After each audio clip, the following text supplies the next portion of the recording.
आज यहाँ पे आसपास के दिल्ली देहात के कोने कोने से आए हुए मेरे सभी भाइयों बहनों, माताओं, बुजुर्गों, बच्चों, आप सब लोगों को मेरा नमस्कार, सबको मेरा प्रणाम, सबको मेरी राम राम। सबसे पहले बहुत बहुत शुक्रिया। आज आप लोगों ने इस दंगल में मेरे को आज आमंत्रित किया दंगल देखने के लिए।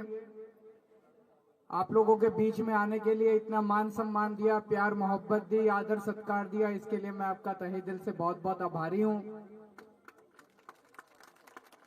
अब लगभग 10 साल पूरे हो रहे हैं हमारे आम आदमी पार्टी के दिल्ली में सरकार में। एक बात तो है, दिल्ली में जिस किस्म के काम हुए हैं पिछले 10 साल में, उनकी चर्चा ना केवल दिल्ली में हो रही है, पूरे देश के कोने कोने में हो रही है। जो पार्टियां आज तक हमको हमारे अलग अलग कामों के लिए गालियां दिया करती थी, आज वो हमारे ही कामों को ले लेके और पूरे देश में जा जाके वोट मांग रही हैं।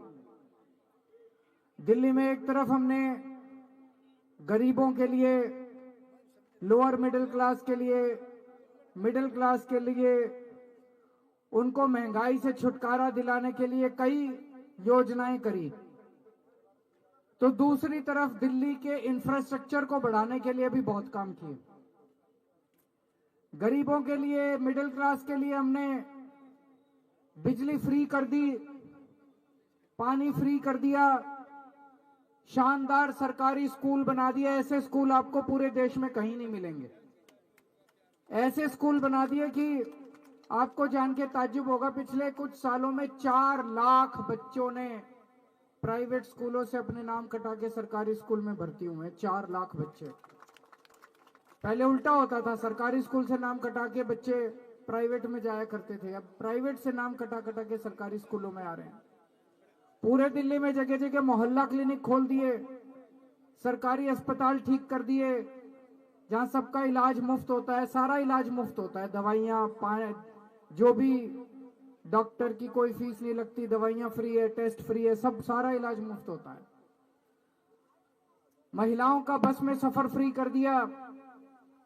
सबसे बड़ी बात है, 2015 के पहले याद करो, दिल्ली में 8 से 10 घंटे के पावर कट लगते थे। 8-8 घंटे, 10-10 घंटे बिजली जाया करती थी। आज दिल्ली में 24 घंटे बिजली है, और पूरे देश में अकेले दिल्ली है, और किसी भी राज्य के अंदर 24 घंटे बिजली नहीं, अकेले दिल्ली है जहां पे 24 घंटे बिजली आती है।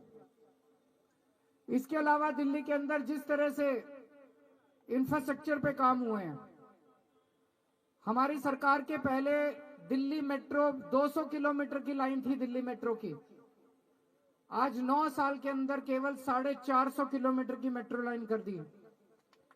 और आपके इलाके में 4 मेट्रो स्टेशन खुल गए हैं, घेवड़ा, टिकरी बॉर्डर और मुंडका इंडस्ट्रियल एरिया। 4 नए मेट्रो स्टेशन आपके इलाके में खुले हैं। पूरे दिल्ली में मुंडका विधानसभा में सबसे ज्यादा कच्ची कॉलोनियां हैं। कच्ची कॉलोनियों में 2014 के पहले हमारी सरकार जब 2015 में बनी थी, 2015 में जब हमारी सरकार बनी, मैंने अफसरों को बुलाया, मैंने कहा भाई यहाँ पे विकास करना है कच्ची कॉलोनियों में। अफसर बोले जी कच्ची कॉलोनियों में विकास हो नहीं सकता कानूनी तौर पे, केंद्र सरकार के आदेश हैं, हाई कोर्ट के आदेश हैं, सुप्रीम कोर्ट के आदेश हैं। उन सारे आदेशों को पार करके, उन सारी अड़चनों को पार करके पिछले 9 साल में 10,000 किलोमीटर की सड़कें और गलियां बनवाई हैं कच्ची कॉलोनियों के अंदर। हमने 6800 किलोमीटर की सीवर की लाइन और नालियां बनवाई हैं, 4000 किलोमीटर की पानी की पाइपलाइन डलवाई है। आपके मुंडका क्षेत्र के अंदर भी, मुंडका विधानसभा क्षेत्र में 73 कच्ची कॉलोनियां हैं।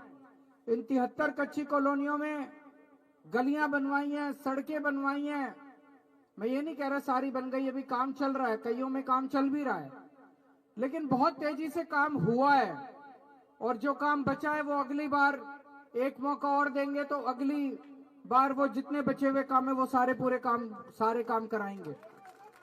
सीवर का काम हुआ है, नाली का काम हुआ है, लेकिन मेरे को भी पता चला कि जो सीवर की पाइपलाइन डली है वो आगे जाके मेन उसमें नहीं पड़ी, जिसकी वजह से सीवर बैक मार रहे हैं।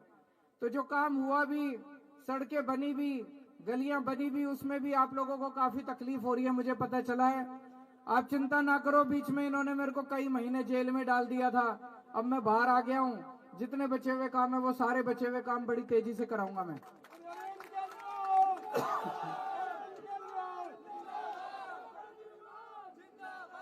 जितने गांव हैं, गांव के अंदर कई सारे मसले हैं। यहाँ पे मुंडका में जितने मुंडका विधानसभा क्षेत्र में जितने गांव आते हैं उन गांवों के भी सारे काम मैं कराऊंगा। मैंने सारी लिस्ट बना ली है, एक एक चीज का मैं मुआयना कर रहा हूँ, सारे काम कराऊंगा। आपकी पानी की निकासी का, आपकी सड़कों का, आपकी नालियों का, गलियों का, सारे गांव में बचे हुए काम भी कराऊंगा मैं।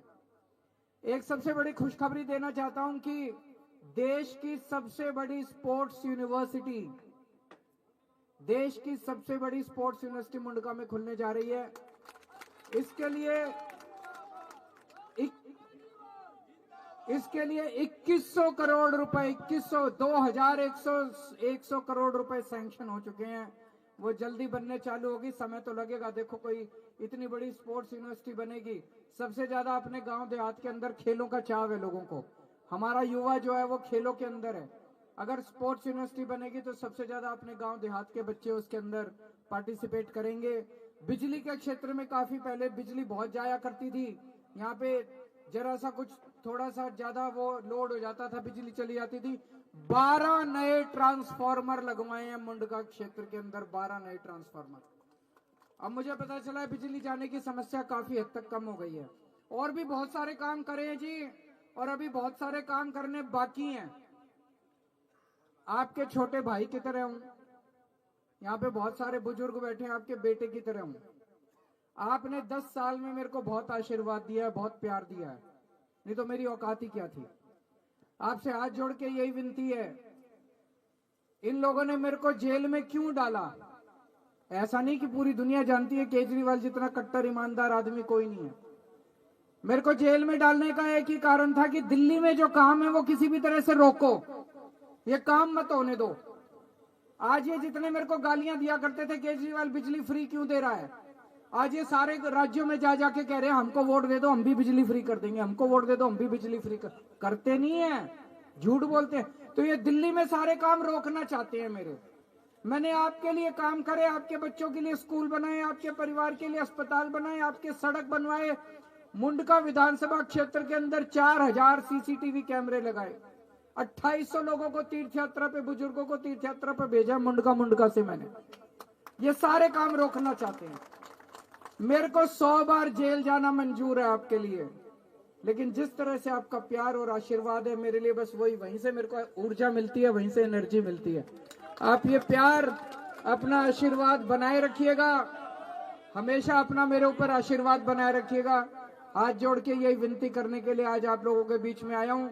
मैं जसबीर कराला भाई का शुक्रिया अदा करता हूं, आज उन्होंने मौका दिया आप लोगों के बीच में आने के लिए, बहुत बहुत शुक्रिया। हाँ जी, ग्राउंड पर ले आओ जी।